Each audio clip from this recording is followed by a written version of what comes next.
Bonjour à tous. Les premières réactions, les réactions que l'on appelle souvent épidermiques, sont très intéressantes à considérer dans notre vie.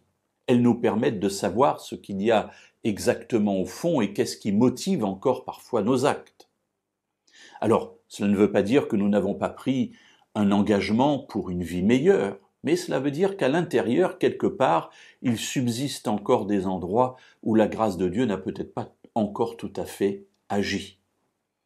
Alors, mes amis, quelle réaction épidermique avoir? Cela nous est rapporté dans le livre des Proverbes au chapitre 24 et au verset 29, où il est dit « Comme il m'a fait, ainsi je lui ferai. Je rendrai à chacun selon ses œuvres. » Et le livre des Proverbes dit « Ne dis pas cela. Ne dis pas « Comme il m'a fait, ainsi je lui ferai. Je rendrai à chacun selon ses œuvres. » Alors, est-ce que cela veut dire qu'il ne faut pas juger les gens? Non, il ne faut pas juger les actes. Il faut juger les actes, bien sûr.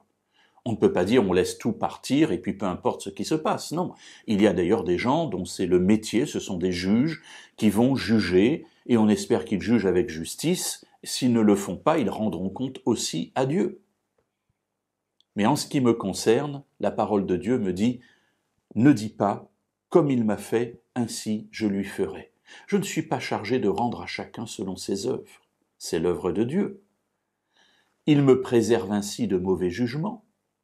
Il me préserve aussi de la vengeance, où souvent je vais faire pire à l'autre que ce qu'il m'a fait, pour bien lui faire payer, pour bien lui faire comprendre que ce qu'il a fait, il n'avait pas à le faire.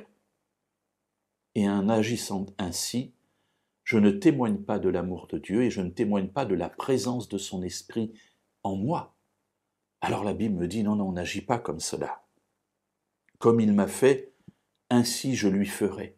Et dans toute la parole de Dieu, ici nous avons pris un exemple du livre des Proverbes, mais nous avons d'autres passages, notamment dans les lettres de Paul, mais aussi dans la bouche de Jésus, où il est dit plutôt corrige le mal par le bien.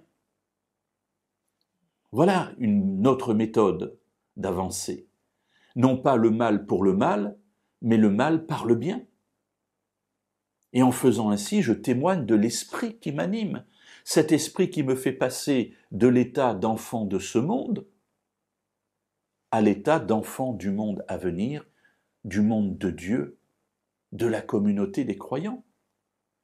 Alors oui, mes amis, même dans nos rapports avec ceux qui nous entourent, la Bible nous dit que Dieu veut changer cela. Il veut aller en profondeur et ne pas simplement rester, j'allais dire, sur les, entre guillemets, gros péchés. Mais il veut travailler aussi sur la colère, il veut travailler sur l'animosité, il veut travailler sur le pardon, il veut travailler sur la réconciliation, il veut travailler sur le regard que je porte sur ceux qui m'entourent, afin que je puisse être comme Jésus, rempli de compassion, de pardon et de patience.